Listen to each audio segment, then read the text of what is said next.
बीडीजी education and knowledge channel में आपका स्वागत है। देखिए, इतिहास ना सिर्फ तारीखें याद करना नहीं होता। ये उन फैसलों की कहानी है, उन लम्हों की कहानी है जिनकी गूंज सदियों तक सुनाई देती है। और आज हम इतिहास के एक ऐसे ही मोड़ पर चलेंगे जहां सिर्फ दो लड़ाइयों ने हिंदुस्तान का मुकद्दर हमेशा हमेशा के लिए बदल कर रख दिया। मोहम्मद गौरी और पृथ्वीराज चौहान।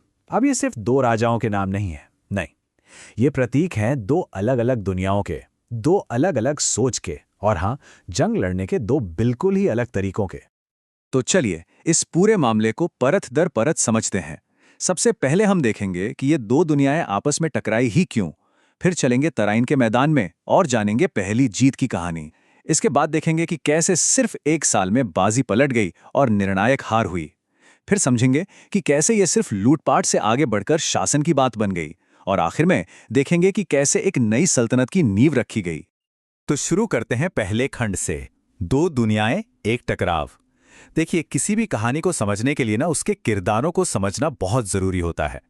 तो एक तरफ था मोहम्मद गौरी, जो अफगानिस्तान के एक छोटे से पहाड़ी इलाके गौर से आया था, और दूसरी तरफ थे पृथ्वीराज चौहान, जो उस वक्त उत्तर भारत के सबसे ताकतवर शासकों में से एक गिने जाते थे। अब सवाल ये उठता है कि क्या मोहम्मद गौरी भी महमूद गजनवी की तरह सिर्फ एक लुटेरा था जो आया, लूटा और चला गया? तो इसका जवाब है नहीं। गौरी की नज़र सिर्फ खजाने पर नहीं थी, बिल्कुल नहीं। ये मामला लूट से कहीं ज्यादा बड़ा था। ये मामला था मजबूरी का और एक बहुत बड़ी रणनीति का।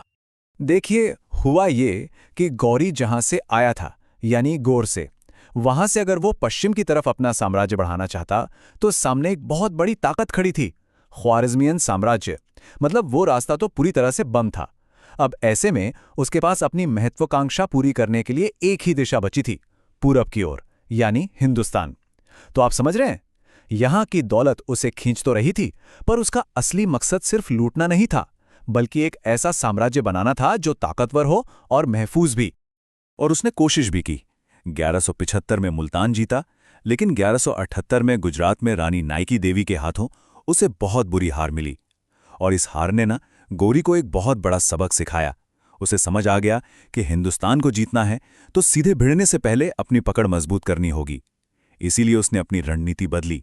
उसने पंजाब पर ध्यान लगाया, 1186 में लाहौर पर कब्जा किया, और फिर धीरे धीरे एक एक किला जीतते हुए वो दिल्ली के दरवाजे तक पहुंच गया। और फिर 1188 में भटिंडा का किला जीतना ये सिर्फ एक जीत नहीं थी, ये थी पृथ्वीराज चौहान को सीधी सीधी चुनौती। और यहीं से तराइन के मैदान में उस महासंग्राम की नींव पड़ी जिसने इतिहास की धारा को हमेशा के लिए मोड़ दिया। ये लड़ाई सिर्फ दो सेनाओं की नहीं थी, बल्कि ये जंग लड़ने के दो अलग अलग फलसफों का टकराव था। एक तरफ थी राजपूत युद्ध नीति, जिसकी ताकत थे भारी भरकम घुड़सवार और विशालकाय युद्ध हाथी, जो एक ही झटके में दुश्मन की लाइनें तोड़ देते थे। इनका तरीका था सीधा, जबरदस्त हमला, शौर्य के सिद्धांतों पर आधारित। वहीं दूसरी तरफ थी तुर्की सेना। इनकी ताकत थी रफ्तार, फुर्तीले घुड़सवार तीरंदाज जो दूर से ही दुश्मन को परेशान कर देते थे। और उनकी सबसे खास रणनीति वो थी नकली वापसी। मतलब ऐसा दिखाना कि वो हार कर भाग रहे हैं, और जैसे ही दुश्मन पीछा करे पलटकर हमला कर देना। एकदम प्रैक्टिकल और लचीली रणनीति। तो 1191 में जब तराइन का पहला युद्ध हुआ तो राजपूतों की यही रणनीति काम कर गई। भटिंडा पर कब्जे के बाद पृथ्वीराज चौहान ने पहल की, और उनकी सेना का जो जबरदस्त सीधा हमला था उसे तुर्की सेना झेल ही नहीं पाई। उनकी लाइनें टूट गईं। मोहम्मद गौरी खुद बुरी तरह जख्मी हो गया, हालांकि एक सैनिक ने उसे बचा लिया। गौरी की सेना के पांव उखड़ गए, और ये पृथ्वीराज चौहान के लिए एक शानदार, एक निर्णायक जीत थी। अब यहां एक बहुत बड़ा मोड़ आता है। राजपूत परंपरा का एक सिद्धांत था कि पराजित शत्रु पर, खासकर अगर वो निहत्था हो या भाग रहा हो, तो उस पर वार नहीं करना चाहिए। और इसी सिद्धांत के तहत घायल गौरी को जाने दिया गया। उस वक्त ये फैसला शायद वीरता का प्रतीक माना गया होगा, लेकिन इतिहास गवाह है कि ये एक ऐसी रणनीतिक भूल थी जिसकी कीमत बहुत बहुत भारी चुकानी पड़ी। और अब हम आते हैं उस निर्णायक मोड़ पर, घोरी का बदला। एक साल, सिर्फ एक साल के अंदर घोरी वापस लौटा। लेकिन इस बार वो पहले वाला घोरी नहीं था। वो अपने साथ एक अलग ही सेना और एक बिल्कुल नई रणनीति लेकर आया था। कई स्रोत तो ये भी बताते हैं कि गौरी उस एक साल तक ठीक से सोया तक नहीं। अपनी हार की शर्मिंदगी ने उसे अंदर तक झकझोर दिया था, और उसने पूरी ताकत से बदले की योजना बनाई। उसने 1,20,000 सैनिकों की एक बहुत ही अनुशासित फौज तैयार की। वहीं दूसरी तरफ पृथ्वीराज के खेमे में जीत का नशा था, थोड़ा अति आत्मविश्वास था और कन्नौज के राजा जयचंद जैसे पड़ोसियों से रिश्ते भी कुछ ठीक नहीं थे, जिसकी वजह से राजपूत ताकत बंटी हुई थी। और इस बार गौरी की रणनीति देखने लायक थी। उसने सीधी लड़ाई की ही नहीं। सबसे पहले उसने सुबह होने से ठीक पहले भोर में हमला किया ताकि राजपूत सेना को तैयारी का मौका ही ना मिले। फिर दिन भर उसके घुड़सवार तीरंदाजों ने राजपूत सेना के किनारों पर हमला करके उन्हें बुरी तरह थका दिया। इसके बाद चली उसने अपनी सबसे बड़ी चाल, नकली वापसी का नाटक। राजपूत सेना को लगा कि दुश्मन भाग रहा है और वो उनका पीछा करने के लिए आगे बढ़े, जिससे उनकी फॉर्मेशन, उनका अनुशासन टूट गया। बस गौरी इसी पल का इंतजार कर रहा था। उसने अपनी 12,000 ताज़ा घुड़सवारों की रिजर्व फौज को अंतिम हमले के लिए उतार दिया। राजपूत सेना इस धोखे के लिए बिल्कुल तैयार नहीं थी। वो पूरी तरह बिखर गई और पृथ्वीराज चौहान को पकड़ लिया गया। अब उनके अंत को लेकर दो तरह की बातें सामने आती हैं।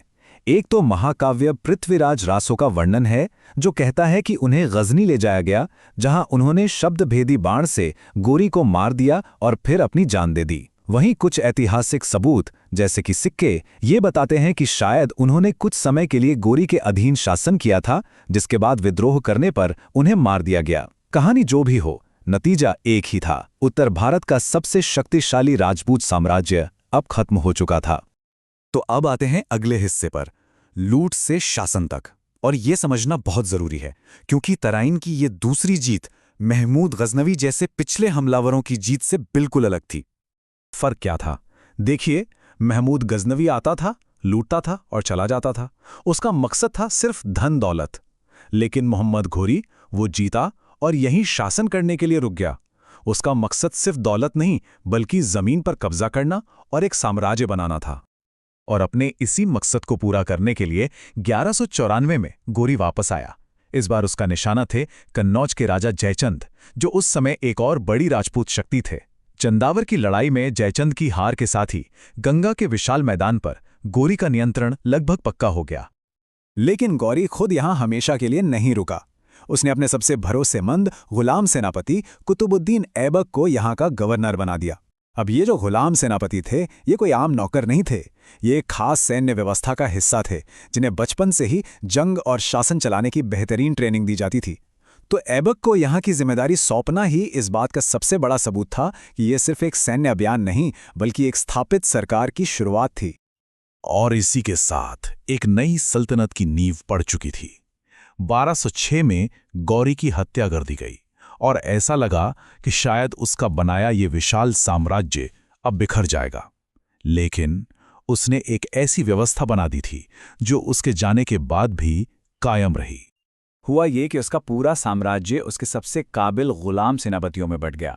जैसे ताजुद्दीन यल्दोज को गजनी का इलाका मिला, नासिरुद्दीन कुबाचा को सिंध और मुल्तान, बख्तियार खिलजी को बंगाल और बिहार, और जो सबसे बड़ा और अहम हिस्सा था दिल्ली और अजमेर का, वो मिला कुतुबुद्दीन ऐबक को। और यहीं से, इसी बंटवारे से हिंदुस्तान में दिल्ली सल्तनत की शुरुआत हुई और ऐबक उसका पहला सुल्तान बना। लेकिन गौरी की विरासत एक तरफा नहीं थी। इसकी एक दोहरी तस्वीर सामने आती है। एक तरफ विनाश था। उसी के एक सेनापति बख्तियार खिलजी ने नालंदा और विक्रमशिला जैसी महान यूनिवर्सिटीज को नष्ट कर दिया, जो ज्ञान का एक बहुत बड़ा नुकसान था। लेकिन दूसरी तरफ एक संश्लेषण भी हो रहा था। महान सूफी संत मोइनुद्दीन चिश्ती गौरी की सेनाओं के साथ ही भारत आए, और वो अपने साथ प्रेम और भक्ति का संदेश लेकर आए, जिसने अलग अलग समुदायों के बीच एक पुल बनाने का काम किया। और यहीं पर एक बड़ा सवाल खड़ा होता है। सल्तनत की नींव तो एक तलवार ने रखी थी, लेकिन क्या भारत का भविष्य सिर्फ संघर्ष से लिखा जाना था, या फिर संश्लेषण और मेलजोल से? ये एक ऐसा सवाल है जो उस दौर की सबसे बड़ी सच्चाई को हमारे सामने रखता है। तलवार ने एक सल्तनत तो बना दी, लेकिन हिंदुस्तान का मुस्तकबिल इन दोनों रास्तों की कशमकश में ही लिखा जाना था। इस विश्लेषण को देखने के लिए आपका बहुत बहुत धन्यवाद। हम जानना चाहेंगे कि इस ऐतिहासिक मोड़ पर आपके क्या विचार हैं। क्या आपको लगता है कि पृथ्वीराज चौहान का घायल गौरी को जाने देना एक रणनीतिक भूल थी? अपनी राय हमारे साथ नीचे कमेंट्स में जरूर शेयर करें। कृपया इस प्रस्तुति को लाइक और सब्सक्राइब करें और इसे ज्यादा से ज्यादा लोगों तक पहुंचाने के लिए शेयर भी करें। मिलते हैं अगले विश्लेषण में।